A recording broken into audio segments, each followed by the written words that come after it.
Hey guys, welcome to my channel. Feel free, call me Cookie. I am starting something new. I'm working on getting myself out of my comfort zone and engaging in crypto in a new and exciting way. I'm really pumped. Really, what I'm trying to do with this channel is, first of all, engage in the community, find my voice, and get some of the clutter that I have in my mind about DeFi and investing in my strategies and just everything that's going on. There's so much to consume and so much to digest, and it can be very overwhelming. Sometimes I have a very hard time of picking exactly what actions I want to take. Like, what is the best use of my time? And I feel like I don't take enough time to be inactive and just think and speak myself through what I'm doing and what I'd like to do so that I can make the best decisions possible, right? So that's really what I'm doing here. There's no name to this series. There's no crazy name to the channel. Feel free to comment down below if you'd drum up some good idea for me to name this, but we're just completely going off of the cuff here. What I really am excited about what's going on right now is obviously Base by Coinbase. For those who aren't familiar, Coinbase is it's it's the premier exchange, at least in America. I trust it, as do a bunch of you. And if you are new to the crypto space, definitely look into Coinbase, as it is a very well trusted exchange. Of course, don't leave any of your assets. We just want to use Coinbase and other centralized exchanges as our bridge, as our onboard, our on ramp into the world of DeFi. I'm a big DeFi guy, and I do believe that Web3 is ultimately going to be the future. The future is now, and I'm all here for it. But super exciting. A couple of weeks ago, Coinbase, or actually last week, I'm sorry, Coinbase dropped on-chain summer, their event, to really get the word out about Base, their layer 2, that's built on the OP stack, the optimistic L2 stack. I won't get too into the weeds, but this is what I'm really excited about. They're doing this on-chain event. It's been really cool to see all of the NFTs that are being minted, all of the community engagement. I mean, Twitter has just been absolutely buzzing with all of the activities that are happening on Base. Of course, there's been some not so great activity happening on the blockchain. There were a couple of rug pulls that happened. It's to be expected with anything new. Of course, that's why we do our own research. And again, we engage with one another. We find trusted resources to make sure that we aren't aping into something um, that isn't well vetted and ultimately gets us hurt. And I think that's also one of the things that I would like to help weed out of this space is disinformation and just kind of this um, there there's just, I don't want to say degeneracy, because I don't think that that's the right term. I feel like degeneracy and DeFi, they're like cousins, you know what I mean? They're not always at the cookout together, but if they're both there doing their thing, you can't really be surprised. Like, they're in the same family. But I just want to be a force of good in this space if possible. I'm not here to hype anything. I'm not here to sell anything. Again, I'm here to just speak my mind and engage with you guys, and hopefully, I want to value from just having a record of my own activities and what I have been interested in doing. Sometimes I let myself get off track like I am right now, going off on a tangent with my topic of discussion. But I really hope that I'll be able to just have a log, have a record of things that have really excited me so that I can go back and refer to it later and say, you know what, I was right about that, or I thought this about that, and kind of critique myself. But anyway, moving on. Everything that's been going on with on-chain summer has been awesome. Um, do just watch out. There are tons of mints happening, and I know that there are many that are being featured. Um, but just be aware, anybody can mint an NFT, right? And I think this is again like going back to my point a second ago, is you kind of want to try to weed some of this stuff out. If you scroll all the way down, you can see, active and upcoming mints. Uh, these are projects that are being featured by Base and the on-chain summer event. And there are platforms such as this one here, such as um, Indelible. I'm actually coming back to the page for the first time in a couple of days over the weekend. I wasn't super involved in On-Chain Summer. I actually was wrapped up in dealing with the fallout of an exploit on exactly finance, the protocol on Optimism. I believe the number that was settled on was maybe 7.2 million. Correct me if I'm wrong down in the comments, please.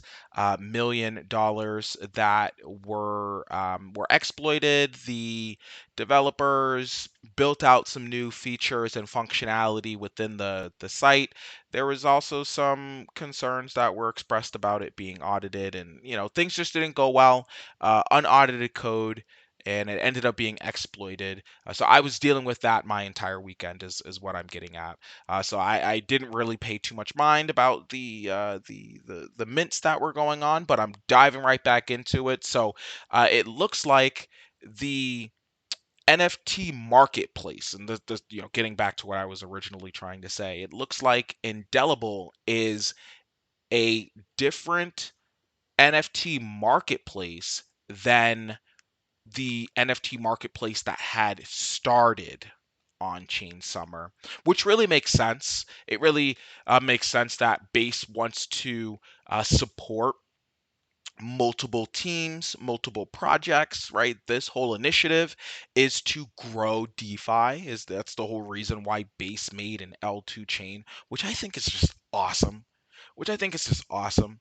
Um, a big narrative that I'm really driving is layer 2. And I'll get into that. I actually have a whole tab on that. That there's a whole portion of my brain that I want to get off for that.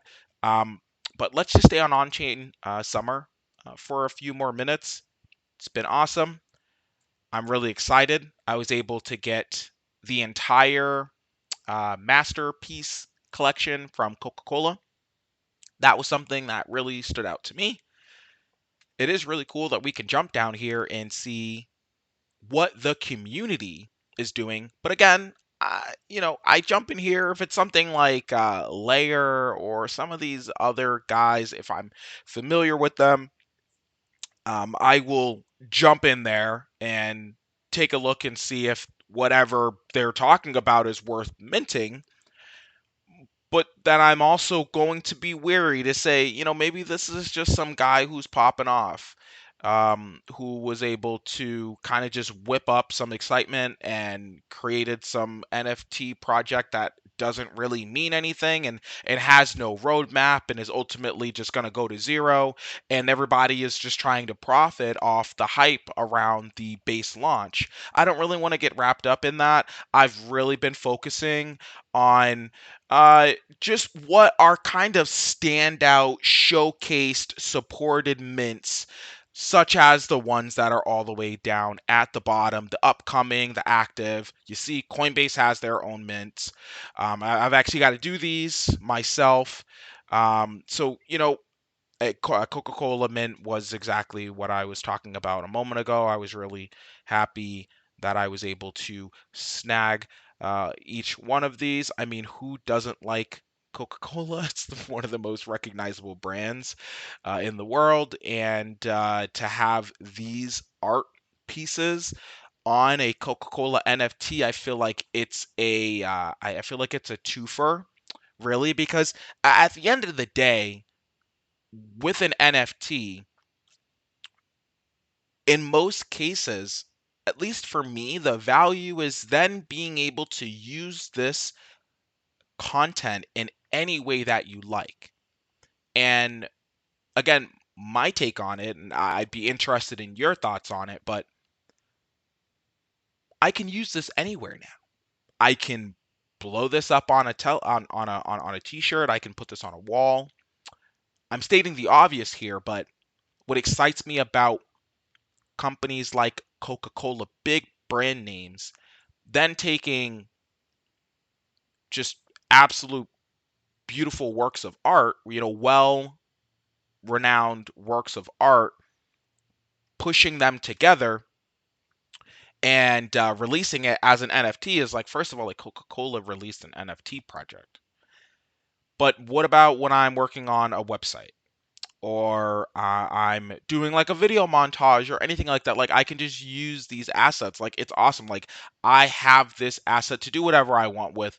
I will stop rambling about it. We're gonna move on. I think it's super cool. Coca-Cola made an NFT project. I was able to mint them all. When I get off of the chat with you guys, I'm gonna go back and see what else there is to mint. Moving on.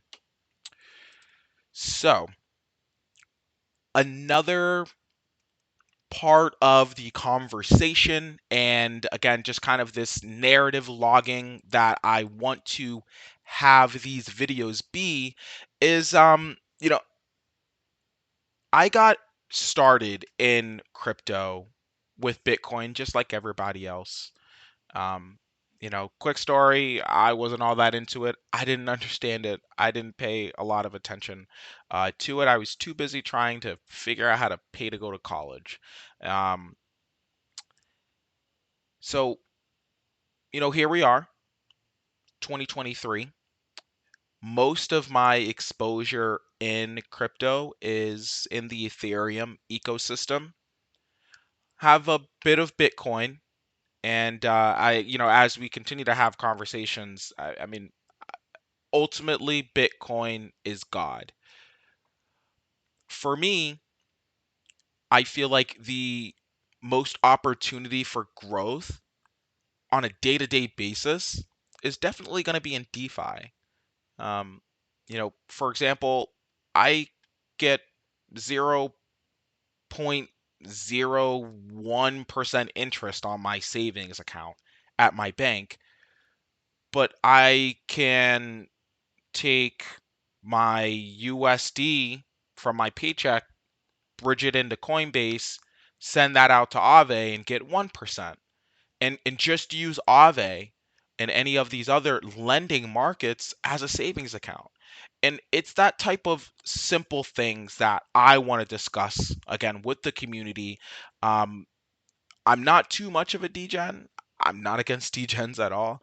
I actually, maybe want to use this to have opportunities to learn how to be more of a degenerate if the opportunity comes. But trying to get back on track to where I'm going with saying all of this is that um, I've cut my teeth in the space with Ethereum.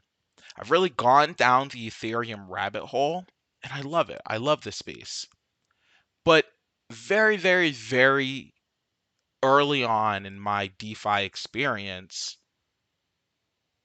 I got completely turned off from crypto because I bought Bitcoin. I didn't really see it do much. Like, yeah, the market went up, the market went down, and, trading, it's confusing, it's very time consuming, and I didn't prioritize taking that type of time to invest in Bitcoin. So I've really started to focus on it, when I got my stimmy checks and stuff like that. Um,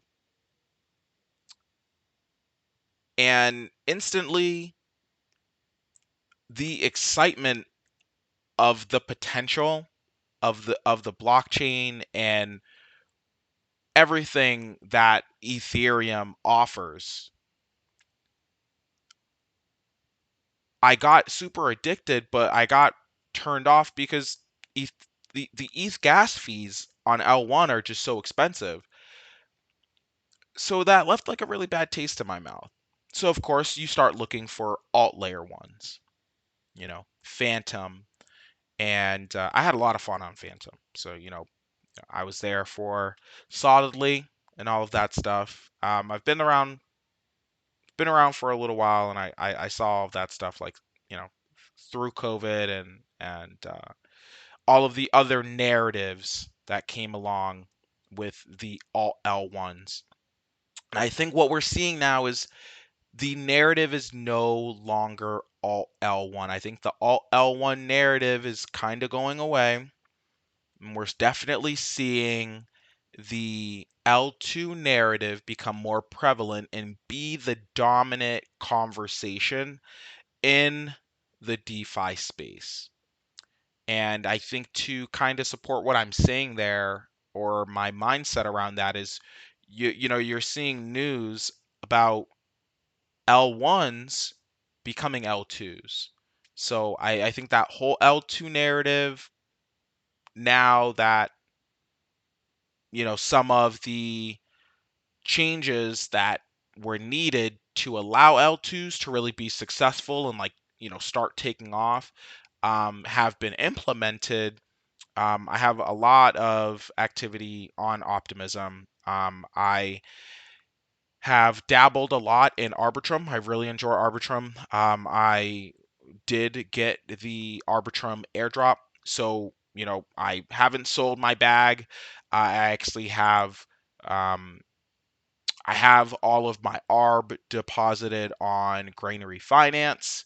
And yeah, that's just hanging out there. Most of my net worth, most of my activity is on the Optimism network.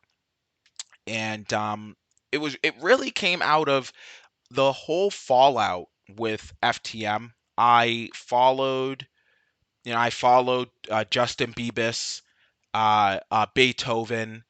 I followed all those guys from FTM over to, or from the Phantom L1 over to the L2 Optimism. A lot of those guys, lots of love and respect. I hope to jump on calls or have conversations with some of these guys eventually, hopefully, which would be completely awesome. But nonetheless, um,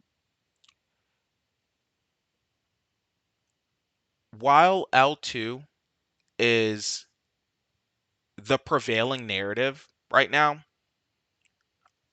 I think I see something coming. I think I see something on the horizon. The L2 narrative is perfect, but I feel like that's the only thing that Ethereum community has to talk about right now, which is completely fine. I'm not criticizing anything. Again, I'm just voicing what's in my mind and just trying to get it out in a way that makes sense to me later when I come back and listen to it. While all of this awesome buzz and innovation has been happening with the L2s, a team that I've followed for a long time, Bankless, they've done a great job at featuring the tech, focusing on the L2 narrative, focusing on the technology, considering other things like social and just all of these ideas, like being really really really focused on Ethereum, mentioning other L1s or other platforms as needed, but being very Ethereum centric. Now, I'm not speaking for Bankless. This is just what I've observed. But recently, there's been some conversation on Bankless, some focus by Bankless in conversations about Solana. And what I'm getting at here is I feel like it's very noteworthy that the way that the Bankless team has spoken about Solana, there's something to Solana. There's That's pretty much what I'm getting at here is there's something to Solana. Now, I don't want the video to go on too long, so I'm going to wrap this up and I'll actually start another video. But again, this is the whole reason why I'm here is I have these ideas in my mind and I want to get better at articulating them so that I can build my thesis and my reason for investing in whatever projects I end up investing. So I'm going to go ahead and end it here, but I think I'm pretty happy with my first video. I'm going to just do everything completely unedited. I'm just going to go ahead and post this. If you guys have comments, questions, topics that I can talk about next, please definitely let me know. But in just a few minutes, I'm just gonna jump back in and continue talking about this. So catch you in a bit.